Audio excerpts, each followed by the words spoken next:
చిన్నారి కుటుంబ సభ్యులను పరామర్శించిన ముగ్గురు రాష్ట్ర మంత్రులు.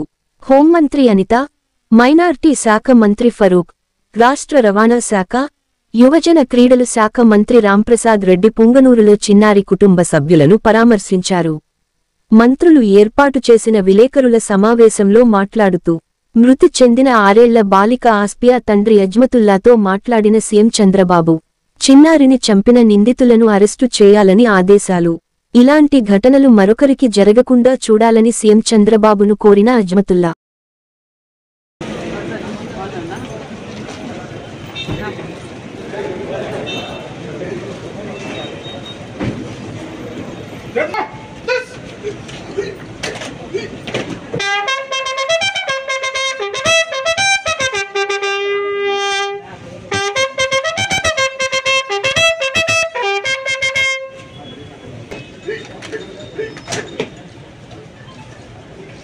महोदय, आपका निरीक्षण के लिए गार्ड हाजिर है। गार्ड बजाओ, घंटे खड़े रहे। Guard reception. పుంగనూరు కాన్స్టిట్యున్సీలో పుంగనూరు టౌన్లో 29వ తారీఖున రాత్రి 7:30 గంటలకి ఒక మైనర్ 6 సంవత్సరాల మైనర్ బాలిక అపహరణకు గురవటం మనందరికీ కూడా తెలుసు. అపహరణకు గురైన వెంటనే సుమారుగా రాత్రి 11 గంటల టైంలో వాళ్ళ ఫాదర్ పోలీస్ స్టేషన్కి వచ్చి కంప్లైంట్ ఇవ్వగా సుమారుగా ఎస్పీ దగ్గర నుంచి డిఎస్పీ లెవెల్ ఆఫీసర్స్ కానీ చుట్టుపక్కల సిఐలు ఎస్ఐలు అందరూ కూడా సుమారుగా 2 రోజులుగా దగ్గర 12 టీములను ఏర్పాటు చేసి ఆ అమ్మాయి అపహరణకు గురైన అమ్మాయి సజీవంగా దొరకాలి అని చెప్పి చాలా పెద్ద ఎత్తున వాళ్ళందరూ కూడా సెర్చ్ చేయడం మొదలుపెట్టారు, దర్యాప్తు చేయడం మొదలుపెట్టారు, వెతకడం మొదలుపెట్టారు. దురదృష్టవశాత్తు 2వ తారీఖున ఉదయం ఇక్కడ మనకి స్టోరేజ్ ట్యాంక్లోని ఆ అమ్మాయి శవమై తేలటం అన్నది నిజంగా చాలా బాధాకరమైన విషయం. నిజంగా ఒక తల్లిదండ్రులకి తీరని శోకం అది. ఆ తల్లిదండ్రులకే కాదండి, చుట్టుపక్కల ఉన్న వాళ్ళు ఎవరైనా, మానవత్వం ఉన్న వాళ్ళు ఎవరైనా కూడా అటువంటి సంఘటనల్ని మనం ఎట్టి పరిస్థితుల్లోనే సపోర్ట్ చేయాల్సిన అవసరం లేదు. ప్రతి ఒక్కరు కూడా బాధపడే పరిస్థితి ఈరోజు మనకు కనిపించింది. మల్లారు ముద్దుగా పెంచుకున్న 6 సంవత్సరాల పిల్ల బయట ఆడుకుంటా ఉంటే సడన్ గా శవమై తేలి 2 రోజుల తర్వాత ఇంటికి వచ్చిందంటే ఆ తల్లిది కానీ తండ్రి కానీ నిజంగా పడ్డ బాధ వర్ణనాతీతం. అటువంటి సందర్భంలో మేమందరం కూడా, ఎందుకంటే అమ్మాయి సజీవంగా దొరకాలి అని చెప్పి పోలీస్ డిపార్ట్మెంట్ దగ్గర నుంచి ఇక్కడ రాజకీయ నాయకులు కానీ, ఇక్కడ ఇన్ఛార్జి గారు కానీ, లోకల్ మంత్రి గారు కానీ అందరూ కూడా పర్టికులర్ గా డిపార్ట్మెంట్ మీద ప్రెజర్ పెట్టి డిపార్ట్మెంట్ కూడా ఎన్ని రకాలుగా మనం సపోర్ట్ చేశారంటే దగ్గర టవర్ డంప్ తీసుకొస్తే 2800 ఫోన్ కాల్స్ టవర్ డంప్ లో దొరికినాయి. ఆ 2800 ఫోన్ కాల్స్ ని కూడా దగ్గర 10 టీములు సపోర్ట్ చేసినాయి. ఎందుకు ఈ విషయాలన్నీ క్లియర్ గా చెప్తున్నానంటే చాలా ఈజీగా గవర్నమెంట్ మీద ఒక అపవాదం వేయడం బాగా అలవాటు అయిపోయింది. లేదు అనుకుంటే డిపార్ట్మెంట్ మీద ఏదో ఒక రకంగా మాట్లాడడం అలవాటు అయిపోయింది. అపహరణకి గురైంది అని కేసు నమోదు చేసిన మరుక్షణం నుంచి ఆ అమ్మాయి దొరికినంత వరకు కూడా దగ్గర 12 టీములు వర్క్ చేసినాయి, టవర్ డంప్ తీసుకొచ్చారు. వాళ్ళతోనే కాకుండా సామాజిక స్పృహతో ముస్లిం మైనార్టీకి సంబంధించిన మత పెద్దలు కానీ సుమారుగా 100 మందికి పైగా, అదేవిధంగా పొంగనూరులో ఉన్న చాలా మంది పెద్దలందరూ కూడా అన్ని మతాలకు అతీతంగా బయటకు వచ్చి ఆ అమ్మాయి సజీవంగా దొరకాలని చెప్పేసి అందరూ కూడా సెర్చ్ చేయడం మొదలుపెట్టారు, సహకరించారు. దురదృష్టవశాత్తు ఆ అమ్మాయి మనకి సమయం తేలటం నిజంగా చాలా దురదృష్టం. దాన్ని కూడా రాజకీయం చేయడానికి ఈ రోజు బయటకు వచ్చి మాట్లాడే పరిస్థితి.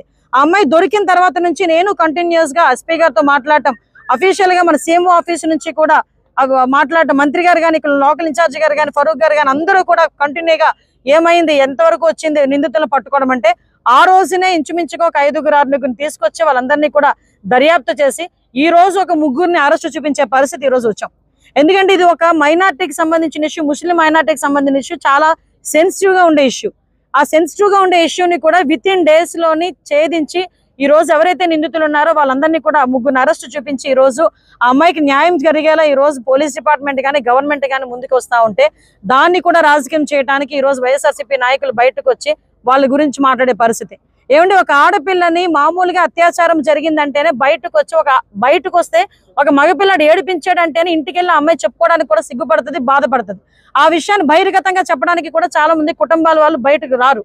అటువంటి రోజు ఒక ముస్లిం మైనార్టీ బాలిక చనిపోయి ఆ అమ్మాయిని అక్కడ పడేసిన తర్వాత బయటకు వచ్చి వీళ్ళు అత్యాచారం జరిగిందని సాక్షి టీవీలో ఏ రకంగా వాళ్ళు మాట్లాడగలుగుతున్నారండి? అంటే ఒక మైనర్ బాలిక హత్యను కూడా రాజకీయం చేసి ఆ అమ్మాయిని కూడా వీధిలో పెట్టడానికి ప్రయత్నం చేస్తున్నారు. నేను ఇంత మాట్లాడుతున్నాను కానీ బాలికనే మాట్లాడుతున్నాను కానీ అమ్మాయి పేరుని ఎక్కడ కూడా మేము బయట ప్రస్తావించట్లే. అంటే ఎవరైనా సరే అటువంటిది అత్యాచారం జరిగింది అని చెప్పి వాళ్ళే చెప్పేసి వాళ్ళే డిక్లేర్ చేసేసి అమ్మాయి పేరును కూడా బయటకు తీసుకొచ్చి ఈ కుటుంబాన్ని ఇంకా మనోవేదనకి గురి చేసే పరిస్థితి కనిపిస్తా ఉంటే ఎందుకు ఊరుకోవాలి? ఈరోజు ఇదిగో నా దగ్గర పోస్ట్ మార్టం రిపోర్ట్ ఉంది. సుమారుగా 5గురు డాక్టర్లు కలిపి సిగ్నేచర్ చేసి ఇచ్చిన పోస్ట్ మార్టం రిపోర్ట్. ఎటువంటి సెక్షువల్ అసాల్ట్ లేదు, ఆ అమ్మాయి బట్టలు కూడా ఎక్కడ కూడా చిరగలేదు, చిన్న గాయం కూడా లేదు, ఆ అమ్మాయిని చంపిన తర్వాతనే నేలలో పడవేయడం జరిగింది అని చెప్పి క్లియర్ గా ఒక పోస్ట్ మార్టం రిపోర్ట్ ఇస్తే దాన్ని కూడా అంటే వీళ్ళేదో పెద్ద డాక్టర్ లాగా, వీళ్ళేదో పెద్ద లాయర్ లాగా, వీళ్ళేదో చంపేశారు, వీళ్ళేదో 4 కలిపి అత్యాచారం చేశారు, 4 రోజులు తర్వాత అమ్మాయి బయటకు వచ్చింది. ఎందుకండి అబద్ధాలు ఆడాల్సిన అవసరం? ఒక మైనారిటీకి సంబంధించిన ఒక బాలిక తాలూకా చావును కూడా రాజకీయం చేయడానికి చూస్తున్నారంటే వీళ్ళు ఏ రకంగా ఆలోచించాలో ఒకసారి అర్థం చేసుకోండి. నేను ఒకటే అడుగుతున్నా, నేను వచ్చేటప్పుడు 2-3 ప్రెస్ మీట్లు చూసా, జగన్మోహన్ రెడ్డి వస్తున్నాడు, అరే అయ్యాం రా అయ్యా, నువ్వు వద్దని చెప్పట్లేదు, రాజకీయం చేయమాక. నీ హయాంలో సుమారుగా కొన్ని 100 మందికి అత్యాచారాలు జరిగినాయి. నీ సొంత కాన్స్టిట్యుయెన్సీ పులివెందుల కాన్స్టిట్యుయెన్సీలోనే నాగమ్మ ఒక ఆవిడని చంపేస్తే, అతి క్రూరంగా చంపేస్తే మేమందరం వెళ్తే ఆ రోజు మా మీద అట్రాసిటీ కేసులు పెట్టావు. ఈ రోజు వరకు దాని అత్యగతి లేదు. నీ సొంత నియోజకవర్గం, నువ్వు వింటున్న ఇంటి దగ్గరలోనే ఒక వెంకటరెడ్డి అనే ఒక అమ్మాయిని సామూహిక అత్యాచారం చేస్తే ఈ రోజు వరకు పట్టుకునే దాఖలాలు కనిపించలేదు. 5 సంవత్సరాలు వచ్చి పరామర్శించి వెళ్తా అంటే నీ ఇష్టం, అది కాదని చెప్పట్లే. మరి ముఖ్యమంత్రి హయాంలో ఉండి ఇన్ని 1,000 మంది 100 మంది ఆడపిల్లలకు హత్యలు జరిగినప్పుడు ఆ రోజు ఎందుకు తాడేపల్లి కొంపలోంచి ఒక్క రోజు కూడా బయట పెట్టలేదు? అడుగు. ఈ రోజు రాజకీయం చేయడానికి నీకు ఒక అవకాశం దొరికిందని చెప్పి రాజకీయం చేయడానికి వస్తున్నావా? ప్రభుత్వం మీద బురద చల్లడానికి వస్తున్నావా? దీనికి వత్తాసు పలుకుతో చాలా మంది బయటకు వచ్చి మాట్లాడే పరిస్థితి. నేను ఒకటే కోరుకుంటున్నా, ఆడపిల్లకి అన్యాయం జరిగింది, ఎస్ మనందరం కలిసి కూర్చొని ఎట్టి పరిస్థితుల్లోనైనా మనందరం కూడా ఎలా మాట్లాడాలి, ఎలాగ అమ్మాయిని వాళ్ళ కుటుంబానికి భరోసా ఇవ్వాలన్న ఆలోచన మనం చేయాలి. ఈ రోజు ఆ పుట్టడు దుఃఖంతో ఉన్నది ఆ కుటుంబం. ఆ అమ్మాయి వాళ్ళ తల్లిదండ్రుల దగ్గరికి వెళ్తే వాళ్ళు కోరుకున్నది ఒకటే, మమ్మల్ని రాజకీయాల్లోకి లాక్కండి, మా అమ్మాయి చనిపోయింది. ఇప్పటికే మా అమ్మాయి చనిపోయిన తర్వాత కూడా ఈ రోజు అత్యాచారం జరిగిందని చెప్పేసి రేణుపోని వార్తలన్నీ రాస్తున్నారు. దయచేసి అలాంటి వద్దు. మా అమ్మాయికి జరిగిన అన్యాయం వేరే వాళ్ళకి జరగకుండా చూడండి, శిక్షించండి, అది మాకు చాలు అని చెప్పి చేతులు పట్టుకుని బతిమాలే పరిస్థితి ఈరోజు కనిపిస్తా ఉంది. దయచేసి మానవతా దృక్పథంతో ఒక్కసారి ఆలోచించండి.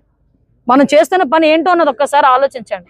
ఈ రోజు మేము 3 మంత్రులు వచ్చామండి. ఈ రోజు ఒక ఆడపిల్లకి అన్యాయం జరిగింది, ఆ అమ్మాయి చనిపోయింది, ఆ కుటుంబానికి భరోసా కల్పించాలని మన ఫరూక్ గారు కానీ, లోకల్ మన మినిస్టర్ గారు రామప్రసాద్ రెడ్డి గారు కానీ, నేను కానీ డే ఫస్ట్ నుంచి కూడా మాతో వచ్చిన బాబు గారు కానీ, మన మదనపల్లి ఎమ్మెల్యే గారు కానీ, షాజహాన్ గారు కానీ అందరం కలిసి ఇక్కడికి వచ్చి మేము మాట్లాడుతూ ఉంటే ఇక్కడికి వచ్చి రెచ్చగొట్టే ధోరణిలోని వైఎస్ఆర్సీపీ వాళ్ళు చేసే ప్రతి పరిస్థితిని కూడా ప్రజలు కూడా గమనించాలి. దయచేసి మైనారిటీ పెద్దలు కూడా గమనించండి. ఈ రోజు మేమందరం కూడా మీకు భరోసా కల్పించడానికి, ఆ కుటుంబాన్ని భరోసా కల్పించడానికి, ఫర్దర్ గా ఇలాంటివి జరగకుండా చూసుకోవడానికి మేమందరం కూడా ప్రయత్నం చేస్తున్నాం. మేమందరం కూడా అదే బాటలో ఉన్నాం. దయచేసి మీరందరూ కూడా మాకు సహకరించండి. పోలీస్ డిపార్ట్మెంట్ తాలూకా పనితీరును కూడా ఈ విషయంలో మేము ప్రశంసించాలి. ఎందుకంటే 5 రోజులు మేం కాదండి, వీళ్ళు చెప్తున్నారు, ఆ తల్లిదండ్రులు చెప్తున్నారు. డిపార్ట్మెంట్ గారు కంటిన్యూగా ఉన్నారండి, మా దగ్గర ఎంక్వైరీ చేస్తున్నారండి, ఎంక్వైరీ చేసి మాకు సహకరించారండి. మీరు బయటకు వచ్చి నోటుకు వచ్చినట్టు మాట్లాడతారు. ఎస్పీ గారు, సిఐ శ్రీనివాసులు సార్ గారు, కలెక్టర్ గారు, ప్రతి పోలీస్ డిపార్ట్మెంట్ అంతా మాకు ఎంతగానో ఆ రోజు పోగొట్టుపోయిన తర్వాత వెంటనే సిఐ శ్రీనివాసులు గారు స్పాట్కు రావడము, ఎఫ్ఐఆర్ దర్జు చేయడము, అప్పటి నుంచి కంటిన్యూగా ప్రతి ఒక్కసారి ఇక్కడే ఉండి పోలీస్ శాఖ మొత్తము ఎంతగానో ప్రయత్నించి 3-4 రోజులు కంటిన్యూగా రాత్రి అంతా మేల్కొని ఎంతో మాకు సహాయం చేసి మా పుంగనూరు ప్రజలు కుల మతాలకు అతీతంగా ప్రతి ఒక్కరూ మా పుంగనూరు ప్రజలకు లేరు, నా బిడ్డ కాకుండా పుంగనూరు ప్రజల మొత్తం బిడ్డ అనుకొని ప్రతి ఒక్కరూ నేను నా జీవితంలో వాళ్ళందరికీ రుణపడి ఉంటానండి. ప్రతి జీవితాంతం నేను ప్రతి ఒక్కరూ సహాయం చేసినారు, ప్రతి ఒక్కరూ ఇది చేసి మా పాప కోసం ప్రతి ఒక్కరూ ప్రయత్నం చేసినారు. మేము సీఎం చంద్రబాబు గారు నమ్మకం పైన ఎంతో ఆశ పెట్టుకొని ఉన్నాము. దయచేసి మా పిల్లకు జరిగినంత ఘోరంగా ఇది చేయకుండా. ఒకటి కాదండి, 2 కాదు సంఘటనలు చెప్పమంటే నేను చాలా సంఘటనలు చెప్పగలను. 5 సంవత్సరాల్లోని 5 మీరన్న మిస్బా వాళ్ళ తల్లి కూడా ఈ రోజు నా దగ్గరకు వచ్చింది, ఈ రోజు మాట్లాడడానికి. అంటే విషయం ఏంటంటే ఆ రోజు అధికారంలో ఉండి సీఎం పొజిషన్ లో ఉండి ఆయన ఆ రోజు ఇంతమంది ఆడపిల్లలు చచ్చిపోయినా, చంపేస్తున్నా, అత్యాచారాలు చేస్తున్నా, మీరు తెలుసా మహిళా కమిషన్ కి సీఎం అప్పుడు జగన్మోహన్ రెడ్డి, మాజీ సీఎం జగన్మోహన్ రెడ్డి గారికి నేను ఒక బుక్లెట్ ఇచ్చామండి. ఇంతమంది అమ్మాయిలను చంపేశారు, ఇంతమంది అమ్మాయిల మీద అత్యాచారాలు జరిగినాయి, మీరు ఎటువంటి యాక్షన్ తీసుకుంటున్నారంటే ఒక్క రోజు దాని గురించి మాట్లాడే సందర్భం లేదు. ఈ రోజు కావాలని ఇక్కడ రాజకీయం చేయడానికి ఆ పాపం ఆ పిల్ల అత్యాచారం జరగలేదు, నా పిల్లకి మామూలుగా చనిపోయింది, అతి క్రూరంగా చంపేశారని ఆ తల్లిదండ్రులు బాధపడతా ఉంటే లేదు అత్యాచారం జరిపి చంపేశారు అంటే ఈ రకంగా వాళ్ళు అది కూడా రాజకీయం చేయడానికి చూస్తున్నారు. కేవలం రాజకీయాలకి చావుల్ని కూడా రాజకీయాలకు ఉపయోగించుకునే పరిస్థితి వైఎస్ఆర్సీపీలో ఉంది తప్పించి అంతకు మించి ఏమీ లేదు. అందుకే నేను అప్పీల్ పెడుతున్నా, ప్రజలకు అప్పీల్ పెడుతున్నా, మైనార్టీ సోదరులకు అప్పీల్ పెడుతున్నా, మీరందరూ కూడా ఒక్కసారి ఆలోచించండి. సంఘటన జరిగిన తర్వాత ఎంత తొందరగా రియాక్ట్ అయ్యారో పోలీసులు కూడా. 12 బృందాలు ఏర్పాటు చేయడమే కాదు, క్లూస్ టీమ్స్ దగ్గర నుంచి, డాగ్ స్క్వాడ్ దగ్గర నుంచి, టవర్ డంప్ దగ్గర నుంచి ప్రతి ఒక్క ఆస్పెక్ట్, ఏ ఒక్క చిన్న అవకాశాన్ని కూడా వదలకుండా వితిన్ డేస్ లోనే ఈ రోజు నిందితులను పట్టుకొని ఈ రోజు అరెస్ట్ చేసే పరిస్థితి కనిపించిందంటే అది చంద్రబాబు నాయుడు గారి గవర్నమెంట్ అంటే, అది ఎన్డీఏ గవర్నమెంట్ అంటే. అలా మానేసుకో అది చూసి ఓర్వలేక దీన్ని కూడా రాజకీయం చేయడానికి పక్కపక్క నియోజకవర్గాల నుంచి ఇక్కడికి వచ్చి రెచ్చగొట్టేది ఏంది నాకు అర్థం కావట్లే. వచ్చి సహాయం చేయండి, అమ్మాయికి భరోసాగా నిలబడండి ఒక రోజు వచ్చి, అంతే తప్పించి ఈ రకంగా చేయటం అనేది మంచి పద్ధతి కాదు. దీన్ని కూడా ప్రజలందరూ కూడా దయచేసి గమనించాలని మనస్ఫూర్తిగా తెలియజేసుకుంటున్నాను. వాళ్ళు అప్పుడు మాట్లాడరు, ఇప్పుడు మాట్లాడడానికి ప్రయత్నం చేస్తారు. అదే ప్రజలు కూడా నేను విజ్ఞప్తి చేసేది ఏంటంటే ఇలాంటి మాటలు నమ్మకండి, తిరిగి మీరు వాళ్ళు ప్రశ్నించండి అని మేము చెప్తున్నాం. ఎందుకంటే ఇంతమంది అమ్మాయిలు మిస్ అవుతున్నారని ఆ రోజు చెప్తే ఆ రోజు ఎవరు మాట్లాడలే. ఈ రోజు ఎక్కడ కూడా అటువంటి సంఘటనలు జరగకుండా ముఖ్యంగా నేను ఇక్కడికి వచ్చిన తర్వాత ఒక డెమోక్రటిక్ పార్టీకి సంబంధించిన వాళ్ళు కూడా బయటకు వచ్చి, ఈ రోజు కొంతమంది మా ఎమ్మెల్యేలు కూడా కొంతమంది బయటకు వచ్చి ఇక్కడ గాంజా డ్రగ్స్ ఇవన్నీ కూడా విపరీతంగా పెరిగిపోయినాయి, వాటిని కూడా అరికట్టాలని చెప్తే ఎస్పెషల్ మేము దాని మీదే పని మీద ఉన్నాం. ఈ 100 రోజుల పరిపాలనలో గంజాయిని డ్రగ్స్ ని అరికట్టడానికి నార్కోటిక్ టాస్క్ ఏర్పాటు చేస్తున్నాం. అది కేబినెట్ అప్రూవల్ అయిన తర్వాత దాన్ని లాంచ్ కూడా చేస్తాము. గంజా నిర్మూలించడంలోని మేము ఎట్టి పరిస్థితుల్లోనే ఒక స్టెప్ బ్యాక్ స్టెప్ కూడా మేము వేయట్లే.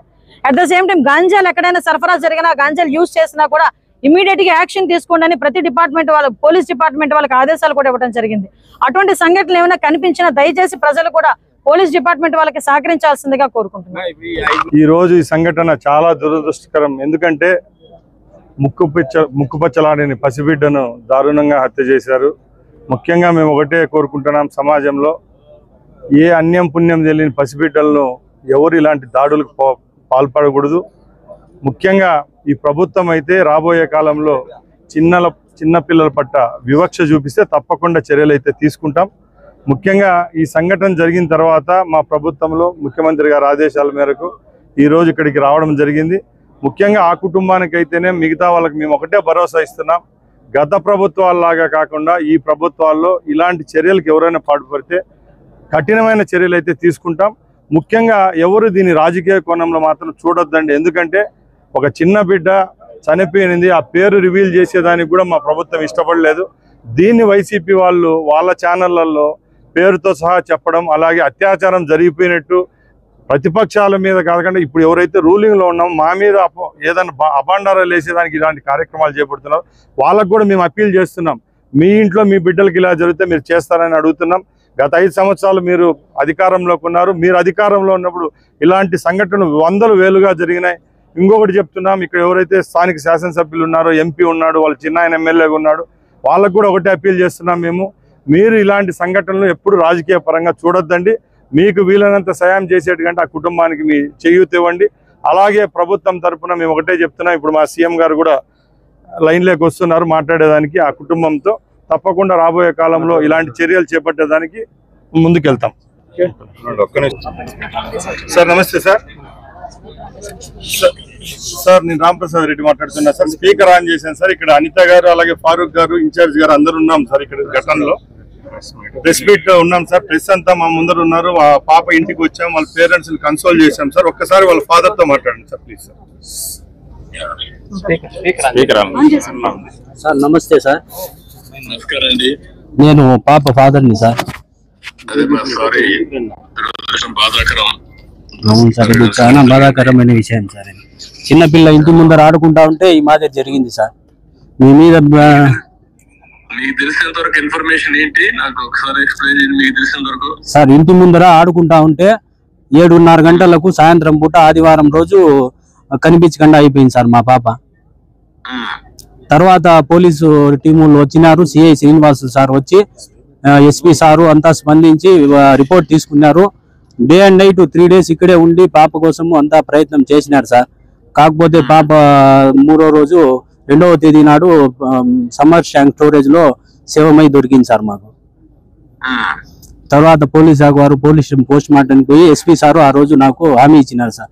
నిందితుల్ని ఖచ్చితంగా పట్టుకుంటామని చెప్పినారు సార్.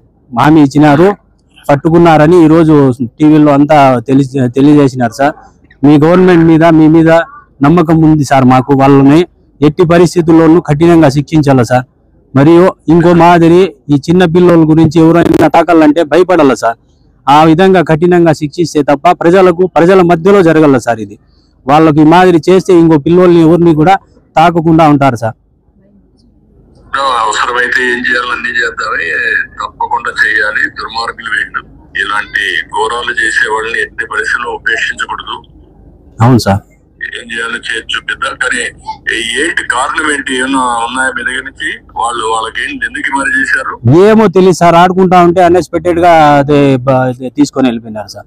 మామూలు డైలీ ఆడుకుంటే ప్లేసే సార్, మా ఇంటి ముందరే సార్, ఎక్కడో కాదు. ఆడుకుంటా అంటే 7:30 గంటలకు అట్లా ఉండింది. కరెంటు కూడా 10 నిమిషాలు పోయిందంట.